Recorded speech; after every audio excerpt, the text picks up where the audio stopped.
Okay, we're going to have a look at our overlay pocket. Now you can put this on the front of your bag, on the back of your bag, or not at all, or even use it on the inside of your bag. It's really very much your call.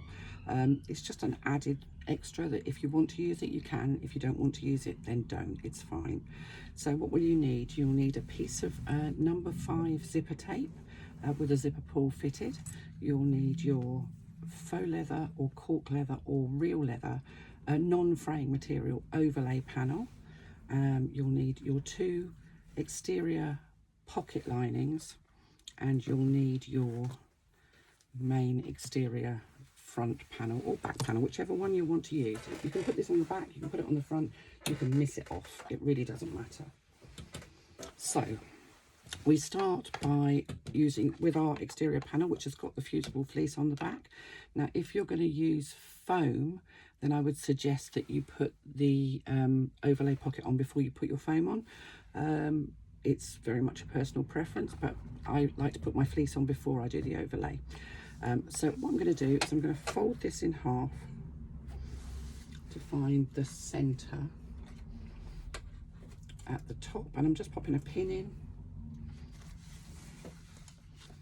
and at the bottom I'm going to open that up, and I'm going to, I appear not to have a ruler, so I need to find a ruler. 2 seconds.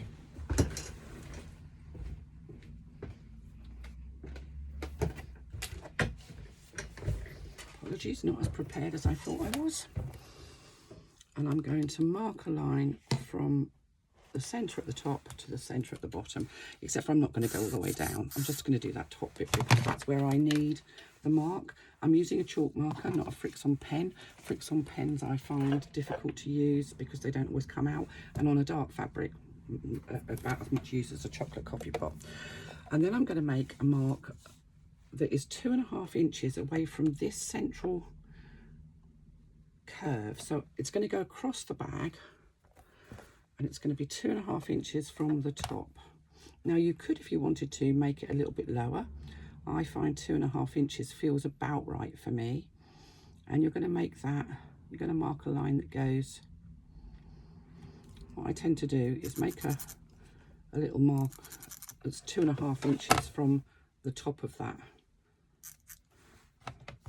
mark, and then I use my ruler the other way up, making sure that the line on the ruler is on that central line to do my mark across. That looks like more than 2.5 inches there. What have I done? No, that's right. Looked like it was further away than I thought it should be. And I'm just going to mark a line across. And that's our positioning mark. Let's just get rid of this ruler now. It's a big ruler, so it takes a bit of space. Put it this side. And what we're going to do is we're going to take our overlay panel and we're going to fold it in half just to find the centre, and just give it a little pinch, and you should be able to see where that mark is.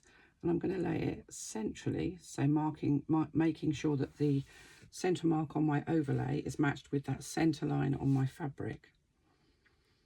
And I'm going to lay it onto my exterior panel. Now, if you want to, you can use a little bit of the spray adhesive, the 505 spray, to hold that in place. You could even use a little bit of double-sided tape, or even let's do this with a bit of glue stick just to show you. I generally don't stick these down, but I know some people find it easier if they're glued slightly. What I would say is make sure that you only put glue in the sort of centre, not actually right close to the apertures, because you're going to be stitching and you don't really want to get glue all over your needles. But if you want to put a little bit of glue on like that, I've got a piece of thread that's now stuck to it, which is not good, and position it. What you must make sure is that you don't stretch it as you're laying it down. Just let it sit naturally.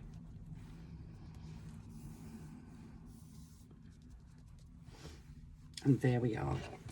Now let's get rid of the glue. making sure you've got long threads on the top and the bottom. So a long thread from your bobbin and a long thread from the top. Now I'm sewing on a Juki TL 2300. I have a size 14 universal needle in my machine, and I'm sewing with Coats Moon thread. So nothing fancy, nothing that you couldn't do at home. And whilst this is I know it's a posher machine, this is only a couple of layers and most machines will manage it. I do have a Teflon foot on, and I keep a Teflon foot on all of the time. I'm going to increase my stitch length to about 3.5. Now normally for top stitching I would perhaps have it a bit longer, but because we're going to be going around curves, and sorry that's probably not very easy to see because it's the matching colour, but because we're going to go around curves I don't want too long a stitch, because as we go around those curves what we'll end up with is a sort of a jagged line as opposed to a curve of stitching. So I've got long threads on the top and the bottom, and I'm not going to back stitch, I'm just going to start stitching.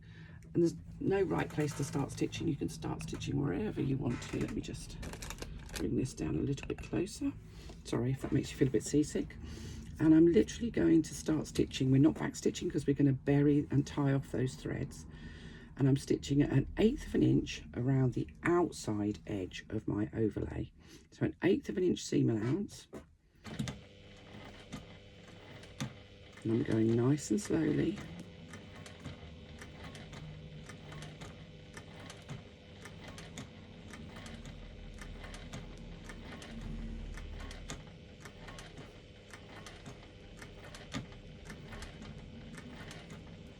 And it's worth just taking your time and concentrating on this.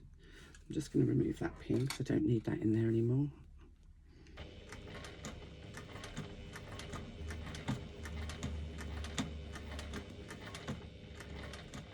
Now you may find it's easier to do using an awl just to hold your overlay as you're coming up. It does tend to stop it stretching too much, because just having the awl just slightly in front of the needle or the foot just kind of holds the faux leather in place. This does have to be done with a non-fraying fabric, so faux leather, cork, real leather. Some of the waterproof canvas is canvas stuff is non-fraying, but not all of it. And for me, I don't think that makes a good enough impact, whereas I think that faux leather or cork works really well. So as you come around that curve, go nice and slowly. You can literally do a stitch at a time. And you can see I'm using a different colour thread, so, and it's quite a light thread, so if I make a mess of this, it's going to be very visible.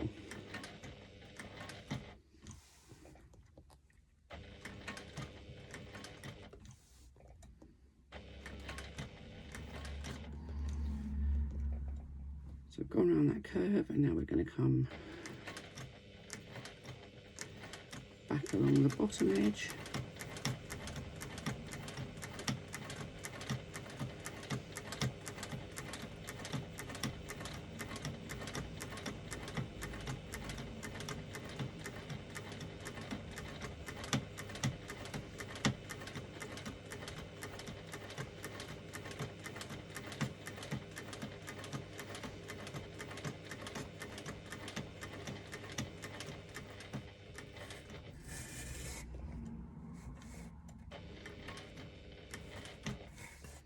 And back around the curve, trying to keep to that 1/8 of an inch seam allowance. And I know an 1/8 of an inch seems very small, but if you sew any further in, you're going to have bits of faux leather that flap around the outsides of your overlay, and it will look unattractive. Now, if you have a real issue with raw edges, then you can finish off the edges of your overlay before you stitch it by using some edge paint or something similar. You can use a bit of fray check if you're worried about the back of your faux leather fraying away. It depends what faux leather you're using, because they are all different. This one doesn't have a particularly fray back to it, so it's actually quite nice to use.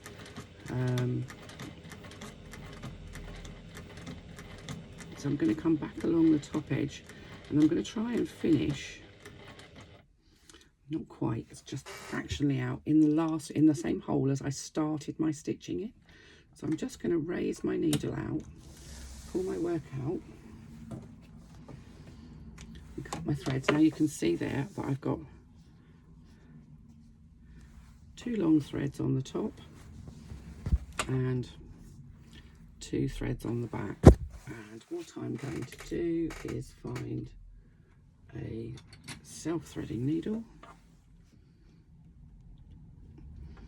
and I'm taking both of those threads from the front and I'm going back in through that first hole that I made, my first stitch hole, taking both of those threads through, and what you end up with is perfect stitching. There's no sign of where you started or where you finished. So now I have all 4 threads on the back, and I'm just going to divide them into 2s, and I'm going to tie those off to secure my stitching. Now it's a quilting technique. I've just done a couple of knots, and then I'm going to trim it down to approximately 1/4 inch. And just to stop those threads from going anywhere, just adding a little bit of ELD Pritt stick. Right, let's grab my cutting mat. You can see that that's nicely attached onto there. And I'm just going to take a craft knife. Now you could use a seam ripper if you wanted to, but I'm going to cut all the way down the centre of that aperture. So you can see there I've got a cut made. I'm going to pop my craft knife back where it comes from so that I don't lose it. I'm going to turn it over. You can see the cut quite clearly there. I'm just going to use my scissors, and be careful you don't cut into the overlay. You're not cutting through the overlay. And I'm just going to trim away enough of the backing fabric and fusible fleece that I can actually see my overlay through the hole, all of the edges of the sort of central aperture that I've created.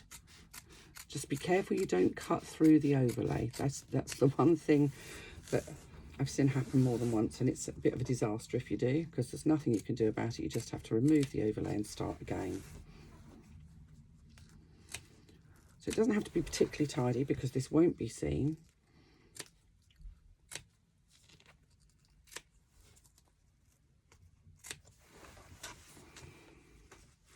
And there are lots of ways of doing an overlay pocket. This is just the way I prefer to do it. Now, before I go any further, when I was cutting that, I noticed I've got a little tiny extra bit here on the end of my overlay that shouldn't be there. So I'm just going to trim it off. That's it. Just a little bit that was going to bother me. I know it was. So now, from the front, you have this perfect aperture that's no longer got fabric in it. From the back, you can see the overlay through the hole. You can see the edges of the overlay, and if I put it against the cutting mat, you can see the light cutting mat in the middle, and this dark edge all around the outside is the overlay, the back of the overlay. So I'm going to pop that out of the way because that bit is now done. Now I'm going to take my 2 pocket liners. I only need a bit of sellotape. I only need one of them at the moment. So I'm just going to lay that right side up on the table. I'm going to take my piece of zipper. Now my zipper is a bit longer than it needs to be, but it was a piece that I had, so I'm just using it. And I'm going to lay my zipper right side up along the top edge of my pocket. So the pocket lining is right side up and the zipper is right side up. You can see the pull is on the top there. Now if you want to clip it in place, you can do. I don't bother usually, and I'm not going to on this occasion. but I'm going to stitch that in place using a scant 1/4 inch seam allowance. Now if you want to put clips in, feel free. I'm not going to.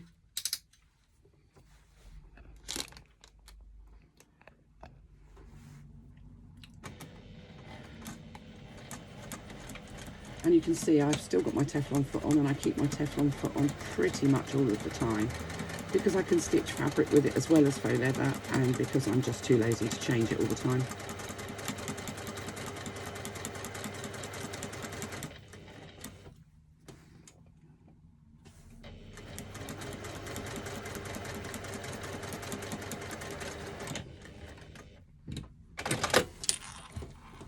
And there you can see that that's now attached. I'm going to take my second lining panel, again right side up. I'm taking my first one and I'm pulling that zipper out from the top, so you can see there it is, and I'm just going to pull that zipper up so that it's sitting away from the top of the lining, and I'm going to lay the edge of my zipper again along the top edge of my pocket lining. Now the bottoms won't match, but the sides will, so make sure that the sides of your pocket lining match, and you're going to stitch that zipper in place again using a scant 1/4 inch seam allowance, just less than a 1/4 inch. Now if you prefer to use clips to hold it in place, then please do. I don't, but it's just practice.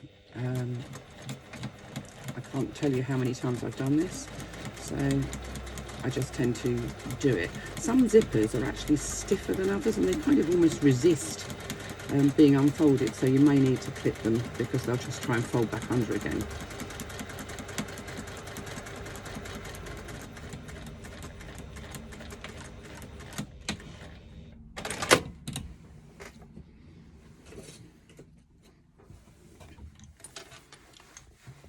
Right, oh sorry, just knocked you out of the way. Getting our pressing mat out, and we're now just going to open up those two panels, and you can see there, sorry, wrong side, with the zipper on the top, and you can see that the sides of the where you've stitched them are kind of sticking up. So what I want to do is I want to open that up and press it down. Now you can press a nylon zipper like this, it won't melt. You're not pressing the teeth, you're pressing the zipper tape. And I always actually press the zipper tape before I start, because that helps for it not to go too wrinkly. So a lot of people complain about wrinkly zippers.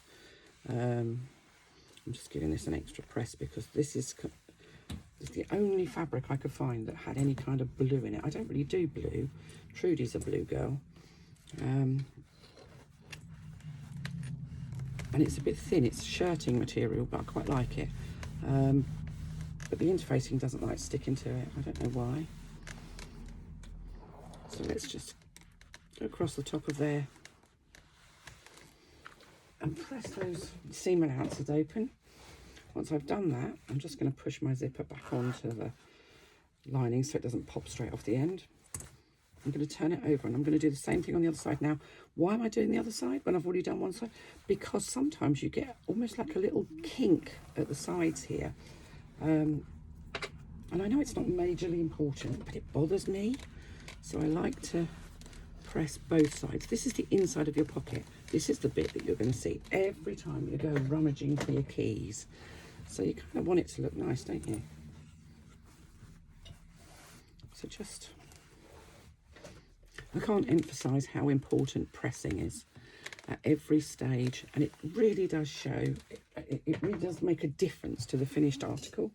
It's a bit like trimming out a bulk from your seam allowances, taking the foam from the seam allowances. If you don't do it, you get a perfectly good bag, but it's not as good as it is if you take it out. It's a kind of, it's just one of those things, and it's a bit of a bugbear. For me, it's the finer details. So there we go, that's our pocket linings done. So I'm going to lay my pocket linings on my table with the zipper pull right side up and to my left. Now I'm a right-handed person, so I want to open my zipper pull with my right hand towards the right. So with the zipper closed, your zipper pull will be on the left. If you're a lefty, If you're making for a left-handed person, then have it the other way around, because that will be the natural way to open a zipper for them. But as a right-handed person, with my zipper pull facing upwards, I have my zipper pull on the closed zipper towards the left. I'm going to take my exterior panel that we've made that lovely zipper aperture in, and I'm going to lay it over the top of that zipper. Now don't worry, your lining panel will stick out the top. That's all good, that's all fine. And this is not a huge aperture. I don't like to see miles and miles of zipper tape. I just want to see the teeth inside of my zipper aperture. You can maneuver it about until you're absolutely certain that your zipper teeth are nice and central within your zipper aperture. Your zipper aperture is only 3/8 of an inch wide. Your zipper teeth on here are 3/8 of an inch wide. So it's just...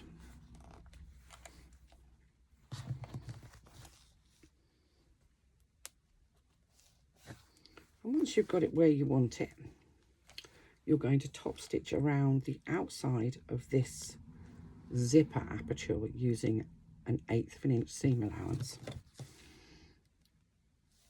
And this is where I will say that it's useful to use an awl, just to kind of hold this in place.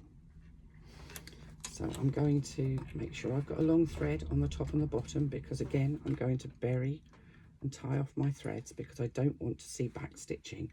This is a feature on my bag. I do not want a big lump of stitching, especially given that I'm using a different colour thread, a big lump of stitching that's showing. Now you could use a zipper foot if you wanted to. I generally don't.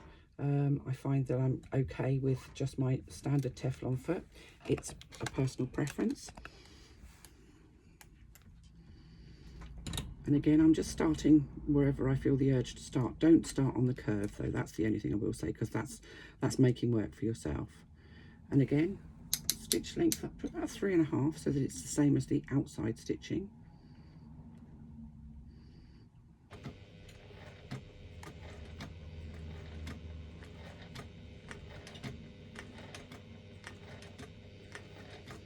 And very carefully stitching around the outside of your zipper.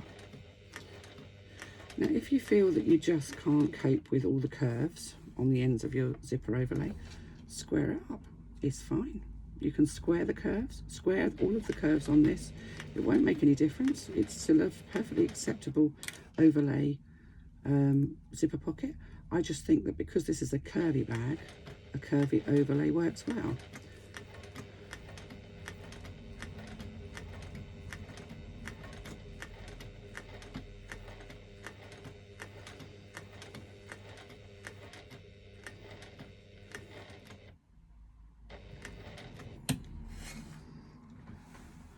We're just going to come round this curve at the end of the, and I'm literally going stitch by stitch.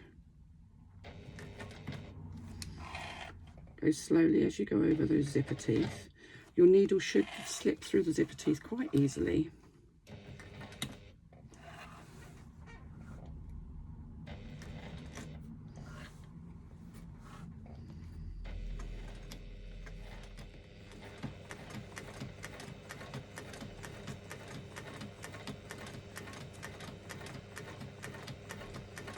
And then coming back along the bottom edge.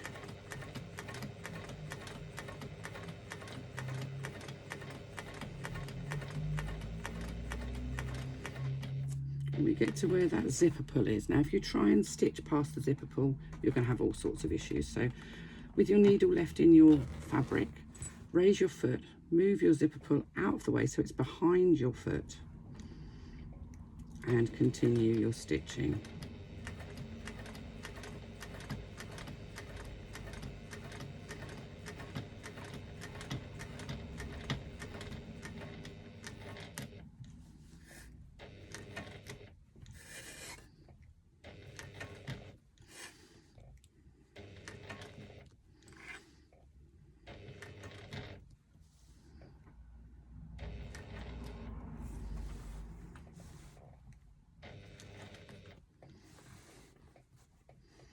And again, you're going to come back along the top edge and try and land in the same hole as you did your first stitch in.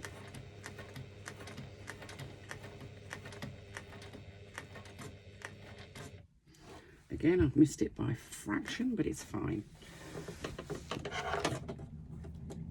It won't show once I've buried my thread. So I'm going to take my,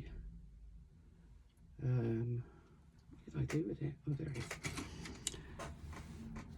My self-threading needle again. I'm going to take both of those threads from the front. I'm going to pop them back through the very first hole that I stitched.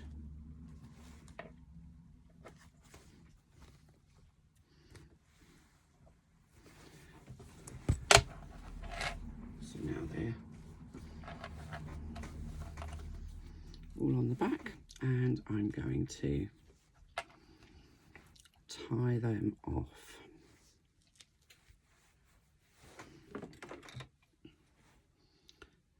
Trim those threads down to 1/4 of an inch, and I just pop a little tiny bit of glue to hold them down so they don't get caught up in the zipper or anywhere else.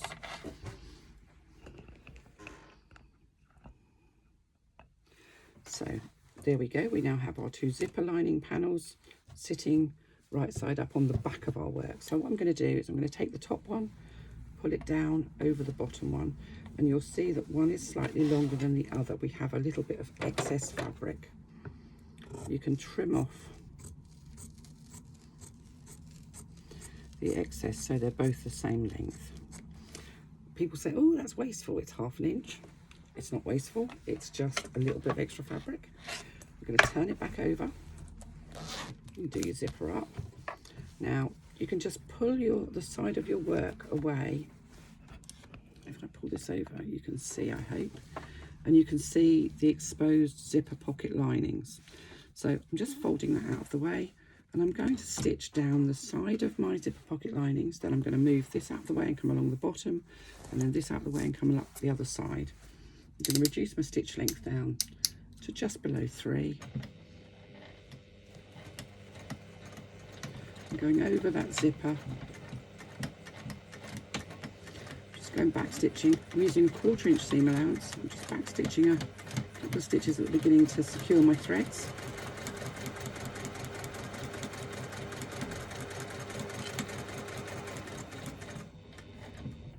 Down the side, pivot, pull the bottom of your work out of the way, come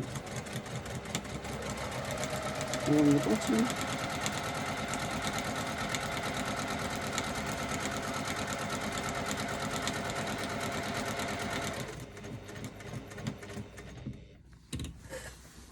and then again pulling the work out the way, up the other side,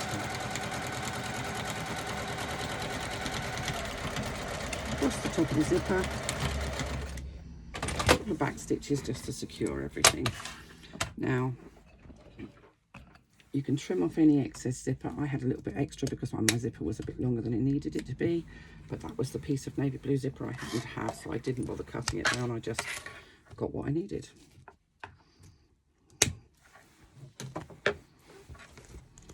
And there is a perfect overlay zipper pocket. You can rub off your chalk. On this, I'm going to probably need a damp cloth just to get rid of it completely. But, oh, I don't know. It's actually going to give it a bit of a...